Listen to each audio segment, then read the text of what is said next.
Welcome back to Shibla's kitchen.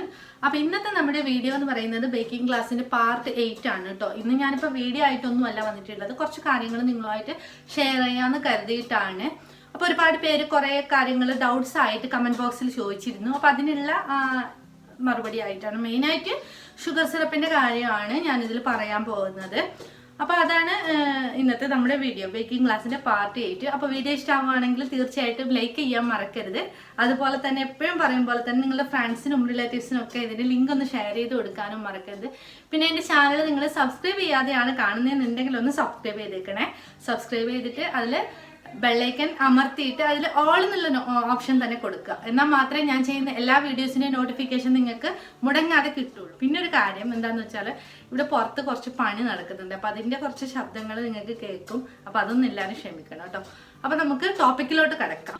അപ്പോൾ മെയിനായിട്ട് ഞാൻ ഈ വീഡിയോയിൽ പറയുന്നത് ഷുഗർ സിറപ്പിൻ്റെ കൺസിസ്റ്റൻസിയാണ്. അപ്പോൾ കുറേ പേര് ചോദിച്ചിട്ടുണ്ടായിരുന്നു, കേക്ക് വെള്ളം പോലെ ആവുന്നു, വെള്ളത്തിൻ്റെ ചുവ വരുന്നു കേക്കിൽ, അതുപോലെ തന്നെ കേക്ക് കട്ട് ചെയ്യുമ്പോൾ പൊടിഞ്ഞു പോകുന്നു, ഹാർഡായി പോകുന്നു, അങ്ങനത്തെ കുറേ പ്രോബ്ലംസ് പറഞ്ഞിട്ടുണ്ടായിരുന്നു. കേക്ക് ഐസിങ് ഒക്കെ ചെയ്തിട്ട് ലാസ്റ്റ് കട്ട് ചെയ്യുന്ന സമയമുണ്ടല്ലോ, ആ ഒരു സമയത്ത് പൊടി ആയിട്ട് കിട്ടുന്നു, പീസായിട്ട് കിട്ടുന്നില്ല. അതുപോലെ തന്നെ കുറേ പേര് പറയുന്നുണ്ട് പച്ച വെള്ളത്തിൻ്റെ ചുവ വരുന്നുണ്ട് എന്നൊക്കെ. അപ്പം അതൊക്കെ ഷുഗർ സിറപ്പിൻ്റെ ഒരു കൺസിസ്റ്റൻസിയും അതുപോലെ തന്നെ നിങ്ങൾ ഒഴിച്ചു കൊടുക്കുന്ന ഷുഗർ സിറപ്പ് ശരിയല്ലാഞ്ഞിട്ടുമാണ്, അതിൻ്റെ ഒരു അളവ് ശരിയല്ലാഞ്ഞിട്ടുമാണ് അങ്ങനെ വരുന്നത്. അപ്പം നമ്മൾ മെയിനായിട്ട് ഷുഗർ സിറപ്പിൻ്റെ കൺസിസ്റ്റൻസിയാണ് നോക്കേണ്ടത്. അപ്പം ഷുഗർ സിറപ്പ് നമ്മൾ തിളപ്പിച്ച് തന്നെ എടുക്കണം. കുറേ പേര് പച്ചവെള്ളത്തിൽ പഞ്ചസാര ഇട്ടിട്ട് കലക്കി എടുക്കുന്നുണ്ടെന്നൊക്കെ പറഞ്ഞിട്ടുണ്ടായിരുന്നു. അപ്പം അതൊക്കെ നമ്മൾ കേക്കിലോട്ട് അപ്ലൈ ചെയ്ത് കഴിഞ്ഞാൽ പച്ചവെള്ളത്തിൻ്റെ ചുവ വരും. അപ്പം ഷുഗർ സിറപ്പ് എന്തായാലും തിളപ്പിച്ച് തന്നെ എടുക്കണം. തിളപ്പിച്ചെടുക്കുമ്പം അതിന് കുറച്ച് കൺസിസ്റ്റൻസി ഒക്കെ ഉണ്ട്, അതിൻ്റെ അളവുകളൊക്കെ ഉണ്ട്. ആ ഒരു അളവുകൾ കറക്റ്റായിട്ട് ഫോളോ ചെയ്തിട്ട് വേണം നിങ്ങൾ ഷുഗർ സിറപ്പ് തിളപ്പിച്ചെടുക്കാനായിട്ട്. അതെങ്ങനെയാന്ന് വെച്ചാൽ, ഇപ്പം നിങ്ങൾ 1 കപ്പ് പഞ്ചസാര എടുക്കുന്നുണ്ടെങ്കിൽ അതിലോട്ട് 2 കപ്പ് വെള്ളം ചേർത്തിട്ട് തിളപ്പിച്ചെടുക്കുക. അപ്പം 1 കപ്പ് പഞ്ചസാരയിലോട്ട് നിങ്ങൾക്ക് പഞ്ചസാര ലാഭം ആക്കാൻ വേണ്ടിയിട്ട് ഒരു 3 കപ്പ് പഞ്ചസാര വെള്ളം ചേർത്തിട്ട് തിളപ്പിച്ചെടുക്കാൻ പാടില്ല. 1:2 റേഷ്യോയിലാണ് എടുക്കേണ്ടത്. അപ്പം ഞാനൊക്കെ ഷുഗർ സിറപ്പ് ചെയ്യുന്നത് 1:2 റേഷ്യോയിലാണ്. ഞാൻ ഇതുവരെ കേക്ക് ചെയ്തിട്ട് ഈ ഒരു പ്രോബ്ലം എനിക്ക് വന്നിട്ടില്ല. നല്ല ടേസ്റ്റി ആയിട്ടുള്ള കേക്ക് ആയാണ്. അതുപോലെ തന്നെ ഈ പൊടിഞ്ഞു പോകുന്ന പ്രോബ്ലം അങ്ങനെയൊന്നും വന്നിട്ടില്ല. അപ്പം നിങ്ങൾ എന്ത് ചെയ്യാന്ന് വെച്ചാൽ, മെഷർമെന്റ് കപ്പിൽ 1 കപ്പ് ഷുഗർ എടുക്കുക. എന്നിട്ട് അതിലോട്ട് 2 കപ്പ് വെള്ളം ഒഴിച്ചിട്ട് നന്നായിട്ട് 10 മിനിറ്റ് വരെ തിളപ്പിച്ചെടുക്കുക. ഒരു തിള കയറുമ്പം തന്നെ ഫ്ലെയിം ഓഫ് ചെയ്യാൻ പാടില്ല. കുറച്ചൊന്ന് കൂടുതലായിട്ട് ഒരു തിളച്ച് കഴിഞ്ഞിട്ട് ഒരു 4-5 മിനിറ്റ് വീണ്ടും കൂടി ഒന്ന് തിളക്കണം. അങ്ങനെയാണ് അതിൻ്റെ ഒരു കണക്ക്. അപ്പോൾ അത് കുറച്ചും കൂടി ഒന്ന് വറ്റിയിട്ട് ആ ഒരു കറക്റ്റ് കൺസിസ്റ്റൻസിയിൽ നിങ്ങൾക്ക് കിട്ടും. അതാണ്, ഒരുപാടങ്ങ് വറ്റിക്കേണ്ട ആവശ്യമില്ല. കുറച്ചും കൂടി ഒന്ന് വറ്റിയിട്ട് ആ ഒരു കറക്റ്റ് കൺസിസ്റ്റൻസിയിൽ നിങ്ങൾക്ക് കിട്ടുന്നതാണ്. അതുപോലെ തന്നെ എന്താണെന്ന് വെച്ചാൽ, കുറേ പേര് പഞ്ചസാരയും വെള്ളവും ഒരേ അളവിൽ എടുക്കുന്നുണ്ടെന്ന് പറഞ്ഞിട്ടുണ്ട്. ഒരേ അളവിൽ എടുത്തു കഴിഞ്ഞാൽ പ്രോബ്ലം ഒന്നുമില്ല. പക്ഷെ ഭയങ്കരമായിട്ട് മധുരം ആയിപ്പോകും നമ്മുടെ കേക്കിന്, ഒരുപാട് സ്വീറ്റ് ആയിപ്പോകും. ഒരുപാട് സ്വീറ്റ് ആയി കഴിഞ്ഞാലും കേക്ക് ടേസ്റ്റ് ഉണ്ടാവില്ല കഴിക്കാനായിട്ട്. അപ്പം നിങ്ങൾ ഇങ്ങനെ എടുക്കുകയാണെങ്കിൽ ആ ഒരു കറക്റ്റ് മധുരം നമുക്ക് കിട്ടും. ഇപ്പം ഞാനിപ്പം 1 കപ്പ് പ്ലസ് 2 കപ്പ് വാട്ടർ എന്ന് ഞാൻ പറഞ്ഞിട്ടുള്ളത് ഒരു അളവിന് വേണ്ടിയിട്ടാണ്. ഇപ്പം നിങ്ങൾക്ക് ഷുഗർ സിറപ്പ് ഒരുപാട് കേക്ക്സൊക്കെ ഓർഡർ വരുന്ന ആളാണെന്നുണ്ടെങ്കിൽ ഒരു 4-5 കപ്പ് പഞ്ചസാരയും ഒരു 10 കപ്പ് വെള്ളവും കൂടി ഒരുമിച്ചിട്ട് തിളപ്പിച്ചിട്ട് തണുത്തതിന് ശേഷം ഒരു ബോട്ടിലാക്കിയിട്ട് ഫ്രിഡ്ജിൽ വെച്ചാലും മതി, കുഴപ്പമൊന്നുമില്ല. എത്ര ദിവസം വേണമെങ്കിലും നമുക്ക് വെക്കാം, എന്നിട്ട് യൂസ് ചെയ്യാം. അതുപോലെ തന്നെ വേറൊരു കാര്യം എന്താണെന്ന് വെച്ചാൽ, നമ്മൾ ചിലതിൽ മിൽക്ക് യൂസ് ചെയ്യും. ഇപ്പോൾ വനില കേക്കിലൊക്കെ നമ്മൾ കണ്ടൻസ്ഡ് മിൽക്ക് യൂസ് ചെയ്യും, ചിലർ വൈറ്റ് ഫോറസ്റ്റ് കേക്കിൽ യൂസ് ചെയ്യുന്നുണ്ട്, അതുപോലെ തന്നെ മിൽക്കി നട്ട്സ് കേക്കിൽ അങ്ങനെയൊക്കെ. അപ്പം ഞാൻ പറഞ്ഞ പോലെ ചില കേക്കിൽ മിൽക്ക് യൂസ് ചെയ്യേണ്ടി വരുന്നുണ്ട്, മിൽക്ക് മെയ്ഡ് യൂസ് ചെയ്യേണ്ടി വരുന്നുണ്ട്. അപ്പം അങ്ങനെ യൂസ് ചെയ്യേണ്ടി വരുന്ന കേക്ക്സിൽ നിങ്ങൾ പഞ്ചസാരയുടെ അളവ് കുറച്ചെടുക്കുക കേട്ടോ. ഇപ്പം ഞാൻ 1 കപ്പ് എന്ന് പറഞ്ഞില്ല, അതൊരു 3/4 കപ്പ് ആക്കി എടുക്കുക. അല്ലെങ്കിൽ കൂടുതലായിട്ട് വീണ്ടും മധുരം ഓവറായി പോകാനുള്ള ചാൻസ് ഉണ്ട്. അപ്പം അതുകൊണ്ട് തന്നെ പഞ്ചസാര കുറച്ചെടുത്തിട്ട് പിന്നെ ഷുഗർ സിറപ്പ് തിളപ്പിച്ചെടുത്താൽ മതി. പിന്നെ കുറേ പേര് ചോദിച്ചിട്ടുണ്ടായിരുന്നു, ഷുഗർ സിറപ്പിൽ വെനില എസൻസ് ചേർക്കേണ്ട ആവശ്യമുണ്ടോ, എന്തെങ്കിലും ഫ്ലേവറിന് വേണ്ടിയിട്ട് എസൻസ് ചേർക്കേണ്ടതുണ്ടോ എന്നൊക്കെ. അതൊന്നും ആവശ്യമില്ല. ഞാൻ ഇതുവരെ ഒരു എസൻസും ഷുഗർ സിറപ്പിൽ ചേർത്ത് കൊടുത്തിട്ടില്ല. നമ്മൾ സാധാരണ നോർമൽ ആയിട്ടുള്ള ഷുഗർ സിറപ്പിന്റെ അതേ ഒരു ഫ്ലേവർ തന്നെ മതിയാവും. നമ്മുടെ കേക്കിൽ ഓൾറെഡി ഫ്ലേവർ കൊടുക്കുന്നുണ്ടല്ലോ.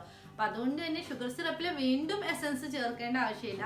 അത് ചേർത്ത് കഴിഞ്ഞാൽ കൂടുതലായിട്ട് നിങ്ങളുടെ കേക്കിന് ആ ഒരു വനില എസൻസിന്റെ സ്മെല്ല് ഉണ്ടാവും. അതുകൊണ്ട് തന്നെ ആ വക കാര്യങ്ങളൊന്നും ഷുഗർ സിറപ്പിൽ ചേർക്കേണ്ട ആവശ്യമില്ല. ഞാൻ പറഞ്ഞ അതേ ഒരു കൃത്യമായ അളവിൽ തന്നെ ഷുഗർ സിറപ്പ് തിളപ്പിച്ചെടുത്തിട്ട് നന്നായിട്ട് തണുത്തതിന് ശേഷം മാത്രം കേക്കിൽ അപ്ലൈ ചെയ്ത് കൊടുത്താൽ മതി. ഇപ്പോൾ ചൂടോടെ തന്നെ കേക്കിൽ ഒഴിച്ചു കൊടുക്കരുത്. കാരണം നമ്മൾ ക്രീം വെച്ചിട്ട് ഐസിങ് ചെയ്യുന്ന കേക്കാണ്. അപ്പം അതുകൊണ്ട് തന്നെ ക്രീം പെട്ടെന്ന് മെൽറ്റായി പോകാൻ ചാൻസ് ഉണ്ട്. പിന്നെ നല്ലതുപോലെ കേക്ക് പെട്ടെന്ന് സെറ്റായി കിട്ടാനും ഷുഗർ സിറപ്പ് നന്നായിട്ട് തണുത്തിരിക്കുന്നത് നല്ലതാണ്. അപ്പം അതുകൊണ്ട് തന്നെ നിങ്ങൾ ഇന്നിപ്പോൾ കേക്ക് ചെയ്യുന്ന ആ ഒരു സമയത്ത് തന്നെ ഷുഗർ സിറപ്പ് റെഡിയാക്കാണ്ടിരിക്കുന്നതാണ് നല്ലത്. ഷുഗർ സിറപ്പ് കുറച്ച് റെഡിയാക്കിയിട്ട് ഒരു ബോട്ടിലാക്കിയിട്ട് ഫ്രിഡ്ജിൽ വെക്കുന്നതാണ് നല്ലത് നിങ്ങൾക്ക്. അതുപോലെ തന്നെ വേറൊരു കാര്യം എന്താണെന്ന് വെച്ചാൽ നമ്മൾ കേക്കിൽ ഷുഗർ സിറപ്പ് അപ്ലൈ ചെയ്യുമ്പോൾ കുറച്ച് കാര്യങ്ങൾ ശ്രദ്ധിക്കാറുണ്ട്. അത് എങ്ങനെയാന്ന് വെച്ചാൽ അത് ഞാൻ ജസ്റ്റ് ഒന്ന് കാണിച്ചു തരാം സൈഡിലായിട്ട്. എന്ന് വെച്ചാൽ നമ്മൾ സോസ് ബോട്ടിൽ കിട്ടും. നമുക്ക് സോസ് ബോട്ടിൽ എന്ന് പറഞ്ഞിട്ട് ഇപ്പം ബേക്കിങ്ങിന്റെ സാധനങ്ങളൊക്കെ വാങ്ങിക്കുന്ന ഷോപ്പിൽ നമുക്ക് വാങ്ങിക്കാൻ കിട്ടും. അതാണെങ്കിൽ നല്ലതാണ്. അതില്ലാന്നുണ്ടെങ്കിൽ നമ്മൾ സാധാരണ വാട്ടർ ബോട്ടിലൊക്കെ വരുന്നില്ലേ, ഇപ്പം ബിസ്ലറി വാട്ടർ ആണെങ്കിലും അല്ലെങ്കിൽ പെപ്സി, 7up അങ്ങനത്തെ ബോട്ടിൽസ് വരുന്നില്ലേ, ആ ബോട്ടിൽ ഒരു മിനിറ്റ്. ഇപ്പം നമ്മൾ കേക്ക് ലെയറായിട്ട് കട്ട് ചെയ്ത് കഴിഞ്ഞാൽ, ലെയറായിട്ട് കട്ട് ചെയ്യുന്നതൊക്കെ ഞാൻ ഓൾറെഡി ഇട്ടിട്ടുണ്ടല്ലോ. അപ്പം അതൊക്കെ നിങ്ങൾക്ക് കാണാവുന്നതാണ്. ഡിസ്ക്രിപ്ഷൻ ബോക്സിൽ എല്ലാത്തിൻ്റെയും ലിങ്ക് ഞാൻ കൊടുക്കാം, എല്ലാ ക്ലാസ്സിൻ്റെയും ലിങ്ക് ഞാൻ കൊടുക്കാം കേട്ടോ. അപ്പോൾ മുമ്പ് കാണാത്തവരൊക്കെ വേണമെങ്കിൽ ഒന്ന് കണ്ടു നോക്കുക. അപ്പം കേക്ക് ലെയറായിട്ട് നമ്മളിങ്ങനെ ഓരോ ലെയറായിട്ട് വെച്ച് കൊടുക്കില്ലേ, എന്നിട്ട് നമ്മൾ ഈ ഞാൻ ബോട്ടിലിന്റെ കാര്യമാണല്ലോ പറഞ്ഞു തന്നത്, അപ്പോഴത്തേക്കും ജസ്റ്റ് കുറച്ചൊന്നും മിസ്സായി പോയി. അപ്പം ഞാൻ പറഞ്ഞ പോലെ ഒന്നെങ്കിൽ സോസ് ബോട്ടിൽ എടുക്കുക, അല്ലാന്നുണ്ടെങ്കിൽ നിങ്ങൾ എന്ത് ചെയ്യാന്ന് വെച്ചാൽ ഈ പെപ്സിയുടെയോ ബിസ്ലറിയുടെയോ ബോട്ടിൽ എടുത്തിട്ട് അതിൽ ജസ്റ്റ് അതിന്റെ മൂടിയിലൊന്ന് ഹോളാക്കി കൊടുക്കുക. ഞാൻ ജസ്റ്റ് വേണമെങ്കിൽ കാണിച്ചു തരാം. ഇതുപോലത്തെ ബോട്ടിൽ എടുക്കുക. ഇതുപോലത്തെ ബോട്ടിൽ എല്ലാവരുടെയും വീട്ടിൽ ഉണ്ടാവുമെന്ന് കരുതുന്നു. അപ്പം ഈ ബോട്ടിൽ എടുത്തിട്ട് ഇതിന്റെ മൂടി ഉണ്ടാവുമല്ലോ, ഈ മൂടിയിൽ നമ്മൾ ഇതുപോലത്തെ എന്തെങ്കിലും ഒരു പിന്ന് വെച്ചിട്ട് ജസ്റ്റ് ഇതുപോലെ ഹോളാക്കി കൊടുത്താൽ മതി കേട്ടോ. അപ്പോൾ ഒരു 2-3 ഹോള്, ചെറിയ നേരിയതാണെങ്കിൽ 2-3 ഹോളാക്കി കൊടുത്താൽ മതി. ഇല്ലാന്നുണ്ടെങ്കിൽ കുറച്ചൊന്ന് വലിയ ഹോളാക്കി കൊടുത്താലും മതി, കുഴപ്പമൊന്നുമില്ല. അപ്പോൾ ഒരുപാട് ഇങ്ങനെ വലിയ ഹോളാക്കി എടുക്കണം. വലിയ ഹോളാക്കി എടുത്താൽ ഷുഗർ സിറപ്പ് കറക്റ്റായിട്ട് നമ്മുടെ കേക്കിൽ അപ്ലൈ ചെയ്യാൻ പറ്റില്ല.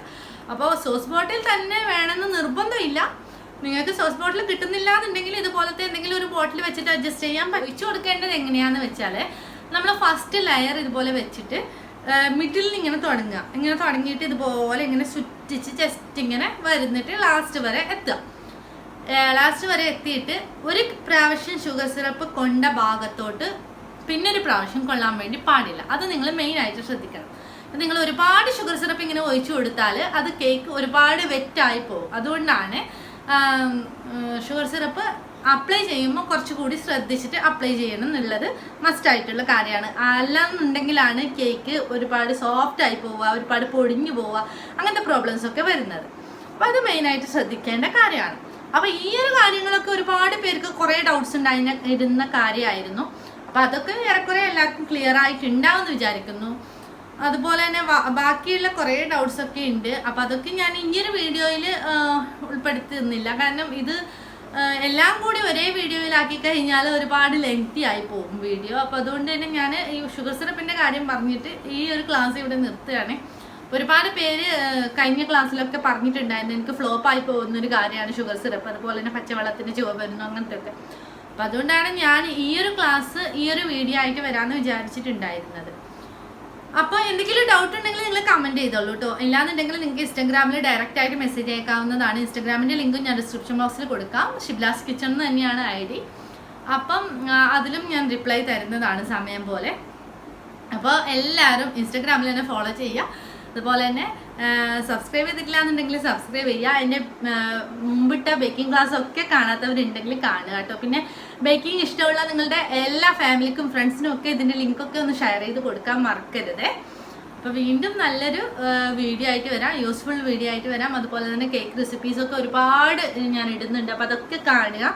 മറ്റു റെസിപ്പീസും ഇടുന്നുണ്ട്. അപ്പോൾ എല്ലാവരും സപ്പോർട്ട് ചെയ്യുക. വീണ്ടും നല്ലൊരു വീഡിയോ ആയിട്ട് കാണുന്നതിലേക്കും take care. Bye bye. Thank U.